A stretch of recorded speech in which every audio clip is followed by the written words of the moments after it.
Hello, everybody. Welcome back to Elizabeth Elaborates. I'm Elizabeth. I feel so out of practice for making a reading recap, but I don't know if I ever checked back in. I completed my goal in 2025 of reading 52 books. So I read a book a week for a year. It was great. And I'm not doing that again this year just because it was so much work to actually consistently read. And a lot of things have changed since last year, so I'm just not sure it's going to be the best decision for me to try to do that. So I haven't read like 8 books in January and February because I haven't been reading a book a week, but I have read some pretty amazing things, and I'm mostly through a few different books. So I'm going to include those in this little recap of January and February books, and I hope you guys enjoy. If you know anything about these videos, I don't summarize the book. That's not why I'm here. I'm not going to tell you everything that you need to know to get interested in it because I judge books by their covers and I don't care about hearing summaries about books, so why would I make a video like that? Anyway, first book we're going to be talking about is The Year of Magical Thinking by Joan Didion. In my quest to read 52 books last year, I stumbled upon Letters to John, or Notes to John, I forget, I'll put it up, by Joan Didion, and it really kind of rocked my world because it was such an intrusive idea where Joan passes away and they publish her personal journals simply because she's a famous author and like she's an amazing thinker and she's brilliant. And I was like so torn because I love that book, but at the same time I'm like, this is wrong. I'm looking over her shoulder, I'm going through her stuff, like I'm rifling through her personal life. However, I'm happy I read that book before The Year of Magical Thinking because I think I thought The Year of Magical Thinking was going to help me with grief because essentially that's what the book is about, but I really didn't like it. I think part of why I didn't like it is because it's such an unrelatable universe to my world. Joan lives in high society, she's famous.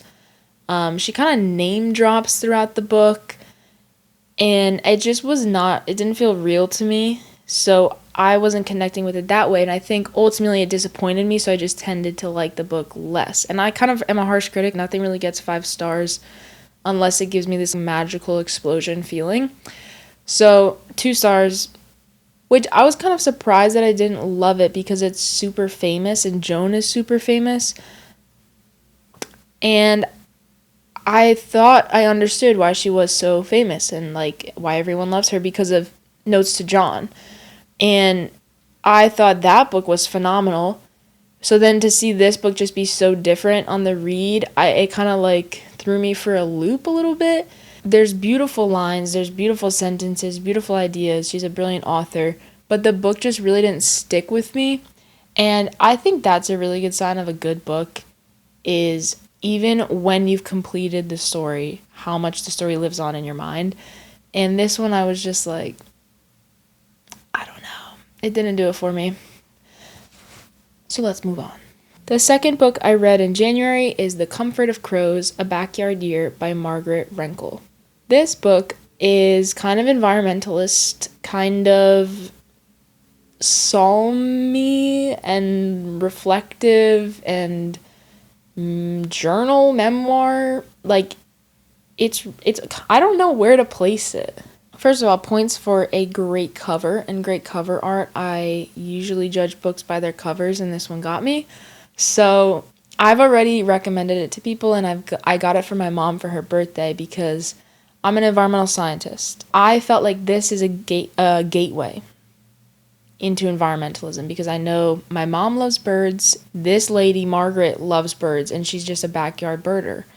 But then she takes it 1, 2, 3 steps further into real environmentalism or real science or something even deeper, like a really thought-provoking commentary on life and like growing up and having your kids grow up and having built a life and then watching it change. And I thought it was so interesting and kind of parallel to maybe my mom's life now or in the next like 5 years. And I just thought it would be great to kind of get someone into environmental science more for someone who just enjoys nature, but that next step doesn't really happen for them. I want to keep recommending it to people because I always try to find environmental books that are accessible because a lot of them are not. Like, I read this book called Amity and Prosperity. It's a phenomenal book, but it's like horrible. I would never recommend it to anyone because it's such a schlep to get through. Something like this where you can make the author can make something so beautiful, so lovely to read, and just musical and melodic, and there's something about the way this is written where it's just so enjoyable to read, and there's just beauty in working through the sentences and the chapters, and I loved it. I would just recommend, if you're into nature, if you're into birds or your own backyard, whatever it may be, this might give you the one step further into like environmental science. You're thinking about some broader topic like weather patterns or the changing of seasons or climate change or your life progressing in seasons as well, parallel to the earth doing that. So super interesting. I think I will keep recommending this to people because it's accessibility and beauty, and I liked it. The Women by Kristen Hanna. This book has been a victim of having an ugly cover and a boring title. And it stopped me from reading a absolutely fabulous book because of that. I did not think I would like it, partly because it was ugly and had a bad title, and partly because the subject matter is the Vietnam War. And I didn't know what a fiction book about the Vietnam War titled The Women would be like. I waited a really long time and I kept not reading it until my friend was raving about it to me. And I trust his book recommendations. I really do. So he is raving about it. He's saying it's keeping him up at night. He's going to other people to talk about it and be like, did you get to that part yet? And I haven't read a good book like that in a while, so I was like, okay, I'll read it. When I tell you my jaw was on the floor, like my jaw would drop and I would be like, it cannot get any crazier. It cannot get any worse. It cannot get any better. And then my jaw was just like through the floor. Like it just kept me on the edge of my seat over and over and over again. And is a historical fiction. I almost want to say it is, but it's not. I was a little nervous, I guess, because it's really long and I didn't want it to be super overblown, and it wasn't. It's this nurse and it's bloody and it's raw, but it navigates family relationships and romantic relationships and politics and current issues and PTSD and how are these vets being treated when they come home. And like the whole idea is that the women of the Vietnam War were essentially just swept away because there were no women in Vietnam and they could not get any help and they couldn't join the veterans associations or whatever there may be because all of the guys and all of the vets were like, there were no women in Vietnam. And she was like, yeah, there were. I saved thousands of people's lives and I sewed men up and I cut off people's limbs and I, crazy stuff that she's doing as a nurse. And I'm not like a romance reader. I just don't do that. But there was like various different subplots going on in this story where she's falling for this doctor, she's falling for someone else. They're just really good. They're really good, and it makes me not trust anyone. Although it's like a very niche situation to be in a war with someone. But wow, that was half of the time where my jaw was just on the floor. I would be on my way to work at 7 a.m. listening to this, and I would be like gripping the steering wheel, screaming at what's going on. I was like staying up late to read more of this. Like it was everything. There was like some repetitive parallel sentence structures that I know I'm being like super nitpicky for noticing that, but there are times where she does it intentionally and it's very obvious. And it was like, okay, chapter 2, she said this, and then she says it again in chapter 22. And if you pick up on that, you get this like, ha moment. And if you don't, it doesn't matter. But then there was also some times where I'm like, the way you approach this idea or the way you approach this sentence is like you structure a lot of your writing that way. So if you're a super like nitpicky reader like that about syntax and grammar and sentence structure, you might pick up on some things, but it wasn't anything that ruined the book for me. Like it was not bad writing. I just noticed it. And I guess in a long book like this, that's bound to happen to some extent. So maybe for it to happen as little as it did, that's an achievement. I do recommend it to people, and I have been, but it comes with the warning that, like, this is bloody and gory and there's death and, all that stuff of war. So it's not something that I've really read too much of before, and I'm not bothered by it. Actually, the first thing I really read that was, like, super gory was the Iliad, and that just surprised me because it was like the knife went in on the left side of his chest and he pulled it to the right and his guts spilled out. And I was like, what? Like, who writes like this? It's nothing super over the top where she's doing it just for no reason. It's like people are bleeding out on the table and she's a nurse. So deal with it. Reading Genesis by Marilynne Robinson. I'm maybe like halfway through this book and I was like, should I include this in the video? But I guess I will, because it's like an anti-book. It's a book about a book. So are we going to review Genesis or are we going to review Reading Genesis? And at first I was like, okay, white woman discovers a contextual understanding of Hebrew scripture. And that was kind of like the thought in the back of my mind. I was like, this is not a novel idea. This person doesn't deserve the credit for discovering this. And then I realized that this is actually a phenomenal book that opens an entirely new world of understanding for reading Genesis. Genesis as in the first book of the Bible.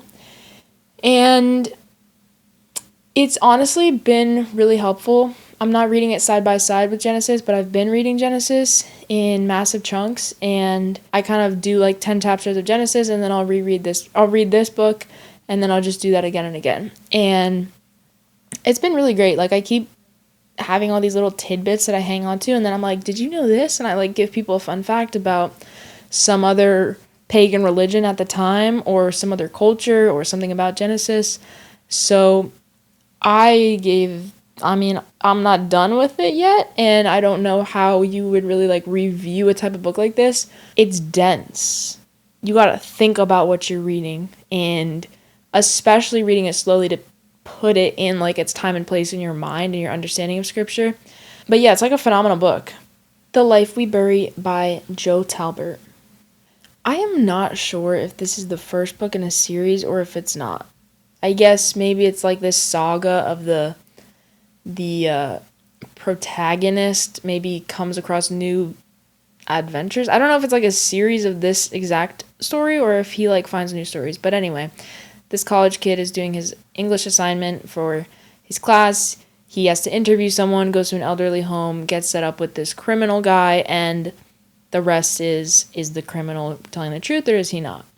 This guy was also in the Vietnam War, so it was funny. They were using a lot of the same vocabulary from the women, which I didn't know there was. I mean, I guess I know theoretically there's different vocabularies for everything, but they were like giving all the same nicknames to stuff, which was cool because it's just like continuity and you feel like, wow, I know something. Okay, the writing style of this book is a little bit juvenile to me. It's pretty simple. And at first, because I partly listened to it and I partly read it, and I started listening to it and I thought, wow, this is such a great book. It's such an easy read, really great to listen to. I'm into the story, but middle of the road. Like, I wasn't blown away by anything. Then when I started actually reading the book physically, the physical copy, I realized I was like, oh, this is bad. There's something to be said about the fact that some books are better audiobooks than other books. Like, some books are just meant to be read physically with your eyeballs. And some books you can listen to and it's fine. This, to me, it outed itself when I read it as a book. And I was like, hey, this is not the highest quality writing. It's a little simple. It felt a lot more boring suddenly. Sometimes you just want to pick up a book and have it be easy and just, be done with it and get some entertainment, and that's fine. This is that. It's never going to compare to like The Lord of the Rings or even The Women. It's just a different caliber. It felt obvious to me and a little whiny for some reason. That's why I say it was juvenile, because I just felt like, yeah, he's a college kid, but his brain can be developed more, and I just felt like there was not a lot of character depth, and any character depth there wasn't built throughout the story. It was simply broken down to you as they solve this mystery and they undo this mystery, instead of like starting at point A and building your characters from the bottom up. The depth was like artificial depth, and if it was there, it was presented to you as an afterthought rather than being built, and I don't like books like that. I feel like those are bad books. But if you are interested in stories like this and you look it up and you want to read it, I would recommend trying out the audiobook because it's such a better experience for me, at least. It's a great reader. He adds a lot of life to the character. I'm kind of rolling my eyes at him when I'm reading it, but then as I'm listening to it, I'm like, oh, I like this kid. So do with that what you will. And last but not least, These Precious Days essays by Ann Patchett. Ann Patchett is phenomenal. Oh, and interesting fact I just remembered, Ann Patchett did the little blurb on the front cover of Comfort of Crows, which when I was looking at Comfort of Crows, I was like, wow, that's an achievement because Ann Patchett's so famous and so well known. I think I've read 4 of her other books at this point, and I want to read all of her works. I'm not as actively reading through her as an author as I am with some other people at the moment, but it's kind of happening in the background as I work through her stuff, and I really like it. The essays are really great. They're really current. I was surprised at how new this book was. I think it came out in 2021. So it feels like this stuff happened yesterday. Some of the essays are older, but some are really, really new. And I love essays. I've been trying to read more of them. And I love memoirs too. Memoirs are probably my favorite genre. So having loved Ann Patchett through her fiction novels, I feel like I'm getting to know her better as a person through her nonfiction and through her essays. It's fun to see who she is in real life and how that informs her writing. That's partly why I love memoirs so much, is because you basically get to see the author in their daily life and see who they really are. It's hard to review something like this or even summarize it because every little essay in there is so different. I could pinpoint a few really good ones, or I could say just talk about one, but I'm just going to say as a whole that they're really enjoyable to read. They're pretty positive, I think, for the most part. I'm trying to think if there was any that were like downers, because sometimes, you get up in your own head, but I really feel like the way she views the world just makes sense to me. And also I love the cover, cute little rainbow dog on the top. Love that. It was just like a fun part of my day every time I got to sit down and read one of these essays. I'm trying to write more essays, and I always say that, and how much actually changes in that, I don't know. But things like this help me as I kind of envision who I want to be and things I would like to produce during my life. So props to Anne. I'm going to keep reading her stuff. This definitely made me want to read her stuff further. I only have a few more books from Kingsolver, and then I can kind of like lay that to rest, which I'm getting fed up with Barbara. But I'm excited to read Anne, so that's all I got for today. My throat hurts, and I'll see you in the next one.